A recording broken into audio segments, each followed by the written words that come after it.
seu governo amado, cumprimento toda a mesa diretora. Início de fevereiro de 2006, recebíamos a segunda turma de Medicina da Pontifícia Universidade Católica de Goiás. Professores Ziliano, Gelson, Alex, eu e as professoras Isabel, Selma, Fábia, Sônia, Cristina, Luciana, Guilherme e Iraci.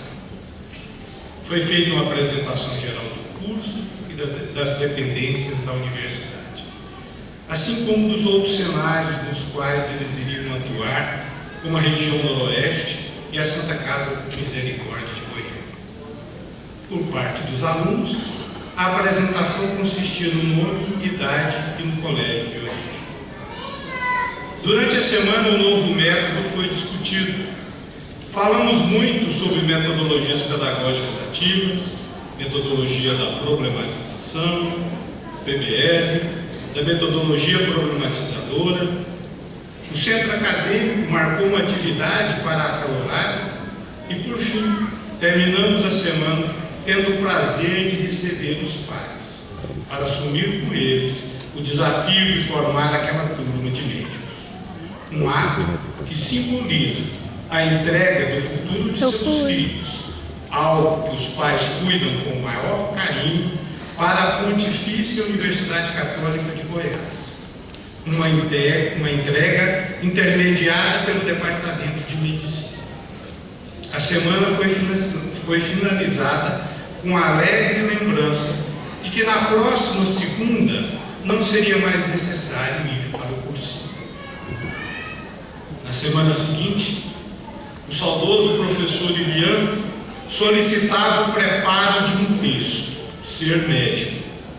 Alguns preparavam o texto e entregavam no encontro seguinte. Outros demoravam mais um pouco, mas eu tinha o privilégio de discutir com ele o que era relatado por vocês. E, portanto, pude encontrar diversos sonhos. Curar pessoas, diminuir o sofrimento, ajudar os pacientes, tudo fazer para o bem da saúde de todos, tentar curar as moléstias físicas, restaurar a saúde mental e a esperança por meio de medicamentos, procedimentos clínicos ou cirúrgicos, de doenças adquiridas ou congênitas, sempre para diminuir o sofrimento e, quando possível, curar doenças.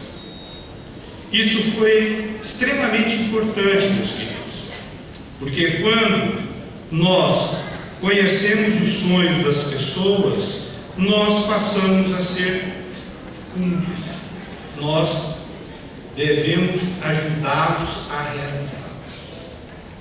Eu disse ao professor Iliano, apesar das pressões que o senhor tem recebido por ter tido a coragem de participar da criação do curso de medicina, temos agora que deixá-las de lado, porque o nosso compromisso agora é com o sonho dessa garotada.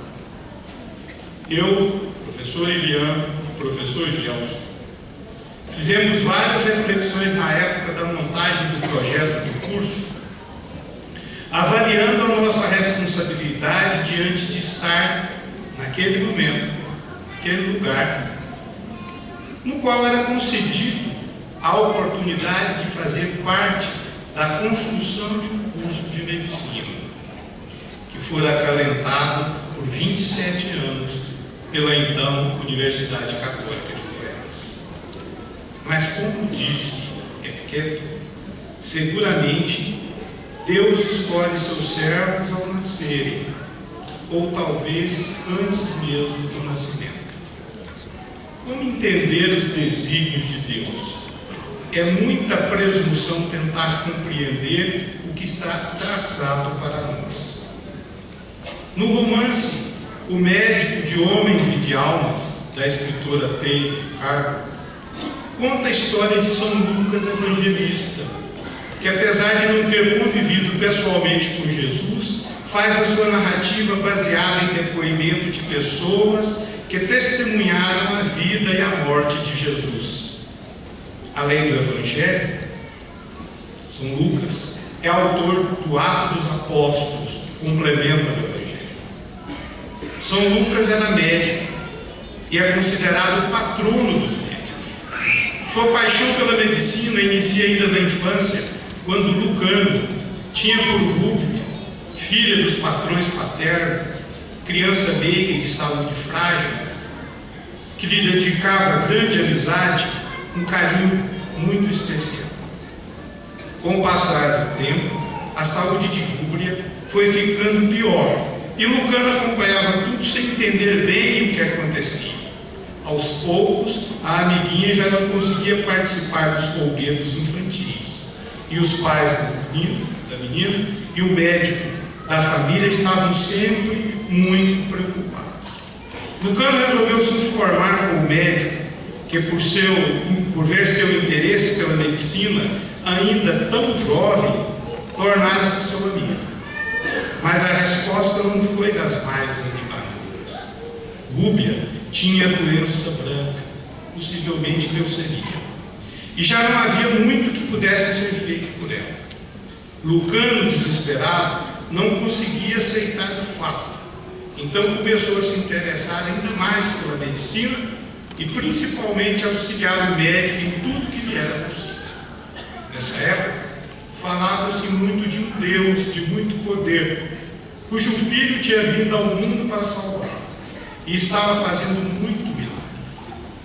Ele se pegou com esse Deus desesperadamente, acreditando que Rúbia era jovem, bonita, nunca tinha feito mal, portanto não tinha pecados, não havia razão para Deus não atendê-lo. O falecimento da jovem veio logo em seguida, destroçando de dor o coração do jovem Lucano. Ele, em seu desespero e impotência, revoltou-se contra Deus e jurou travar uma batalha com ele. Se dedicaria à medicina de tal forma que Deus mandaria a morte e ele lutaria pela vida. A dor pela perda da amiguinha durou muitos anos. Estudou medicina e, tal como jurara naquele dia, travou a sua batalha contra a morte. Em seu íntimo, cada vida que conseguia salvar era uma vitória contra Deus. Viajou por muitos países e em todos os lugares que chegava, sempre ouvia falar de Cristo, que era bom, humilde e operava milagres. Então começou a ansiar por encontrá-lo, também encontrar o filho daquele que havia levado a sua Rúbia e tantos outros inocentes sem dar-lhes chance alguma. A caminhada foi longa, o trajeto muito difícil, de modo que não conseguiu chegar a tempo de encontrá-lo com vida, mas mesmo assim houve a redenção. Ele percebeu que Deus tinha estado sempre com ele, que todas as curas milagrosas que operara tinham sido por sua bondade infinita. Se São Lucas, nosso patrono, não havia entendido os desígnios de Deus e tivera que viver uma vida para compreendê-los, para nós ficava claro que Deus havia nos dado uma missão e cabia executar. Éramos avalistas de sonhos. Foi assim que prosseguimos, conquistando a colaboração daqueles que resolveram dedicar parte de sua vida para ajudar os alunos a aprenderem, nossos professores e servidores. Essa equipe incomparável de professores, coordenadores, subcoordenadores, que no dia a dia, no núcleo docente estruturante, das coordenações, na congregação, na secretaria, no apoio acadêmico, nos vários cenários do curso, contando com o trabalho constante dos nossos funcionários, abraçaram com fervor essa missão, que agora é de todo o departamento, de formar um médico gentil. A PUC não poderia deixar jamais de ser eternamente grata a todos vocês. Meus afilhados, é com grande emoção e orgulho que vejo vocês reunidos a um passo de realizar o sonho de todos. Já não são promissórias de sonho, é realidade. Quando o reitor declarar que vocês poderão gozar de todas as prerrogativas que determinam as leis da República, seremos colegas. Mas para chegarmos nesse ponto de faltar poucos minutos, percorremos 6 longos anos. iniciamos em 2006. Faces apreensivas, angustiadas, incerteza, vi de tudo em vocês. Acompanhei também a substituição desses sentimentos pela vontade de vencer, de contribuir, para aperfeiçoar juntos o que havia sido iniciado e de querer deixar também uma herança. Como esquecer o fortalecimento do centro acadêmico, a criação da atlética, da nossa banda caótica tão nova, já com premiações, da primeira e única festa junina realizada no pátio da nossa universidade pelos alunos da medicina, e da indiscutível criação da primeira liga acadêmica do Departamento de Medicina, a Liga de Obesidade Infantil, contando com o apoio dos professores Gonzalo e a professora Isabel. E esse exemplo foi multiplicado 23 vezes, criando novas ligas, e fez com que o departamento nomeasse a professora Isabel como coordenadora de extensão do departamento e responsável pelas atividades do COLIG, Conselho das Ligas Acadêmicas. Assumiram um importante papel de pavimentadores. A picada já havia sido aberta pela primeira turma, e já era possível pensar em melhorias. Vi a obstinação. Quantas vezes conversamos? Lembram-se de alguns problemas pontuais na bioquímica, na farmácia? Quantas sugestões foram atendidas? Quantos acordos foram feitos? Quantas dificuldades superadas? Laboratório de habilidade, casinha junto à Santa Casa, onde funcionava a saúde da mulher e da criança, cirurgias da técnica operatória, prática de anestesiologia, com a tão comentada parada cardiorrespiratória. O primeiro plantão, meu primeiro grupo BART, o primeiro dia na comunidade, a primeira visita com o agente de saúde, o primeiro ambulatório, o primeiro paciente internato rural, o primeiro centro cirúrgico, o primeiro parto, o primeiro recém-nascido, o primeiro paciente da enfermaria, o primeiro paciente na urgência, o primeiro paciente grave, o primeiro dia no UTI. Meu primeiro contato com o paciente foi a óbito. Vivido o dia a dia, diluído com suas preocupações, tudo isso passou por vocês e vocês nem perceberam. Porém, quando listadas ou avaliadas por observadores externos, esses acontecimentos mostram de forma clara como foi densa essa formação. E isso o departamento teve o prazer de acompanhar, para poder afirmar com certeza que estamos formando excelentes médicos com conhecimento, habilidades e atitudes. Existe uma avaliação que aponta que o caminho que estamos percorrendo é o mais correto. Quando ouço, esse grupo de alunos possui um diferencial, apresenta um respeito enorme por seus pacientes. Eu tive o prazer de ser um interlocutor dessas mensagens. E isso enche de orgulho o departamento. Bom, como o nome da turma foi dado em homenagem ao professor Ilian, seria injusto não citar esse tão querido professor médico. Ilian Cardoso dos Santos nasceu em Itaúsul, em 1946. Formou-se em medicina pela Universidade Federal de Goiás, tornou-se mestre em otorrinolaringologia pela Faculdade de Medicina de Ribeirão Preto e obteve o título de doutor na Universidade Federal de São Paulo, a antiga Escola Paulista de Medicina.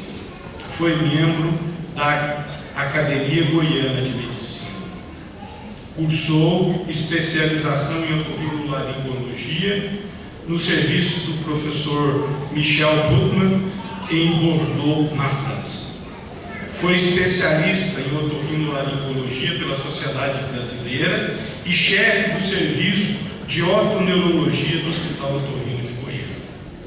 Foi ex-presidente, conselheiro e primeiro vice-presidente do Conselho Regional de Medicina do Estado de Goiás.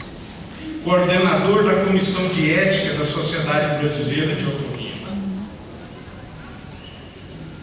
Professor de aspectos biopsicossociais na formação médica no curso de Medicina da Pontifícia Universidade Católica de Goiás e coordenador do eixo de desenvolvimento pessoal do curso de Medicina.